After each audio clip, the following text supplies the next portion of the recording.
Hi everyone, and welcome back to my channel. If this is your first time here, welcome. My name is Belinda. Beauties, today I just want to share with you this project that I did for this faux fireplace that I have here in my dining room. But before we get started, I'm just going to ask if you can please subscribe to my channel if you haven't already, and also you'll click that bell icon so that you can be notified every time that I upload a new video. I purchased this antique fireplace mantle about a year ago, and I really had not done much with it. For the meantime, I had placed a plant in place of where some fire logs would be. For this Christmas season, I decided it was time to do something different. And so all I did was just add some fire logs, and then I added some Christmas lights, and I placed it in this tin bucket that I purchased last year sometime. And to fill in the gaps, I added some pine cones.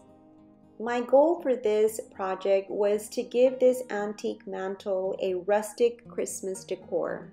I didn't want to do this video as a DIY because it was mainly just an experiment for myself also, but it did turn out well, and that's why I did this short video so that you could just maybe get some ideas if you're into the rustic Christmas decor.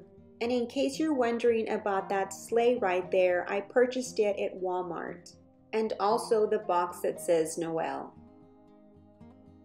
Right now, Walmart has really nice Christmas rustic decors with signs like these.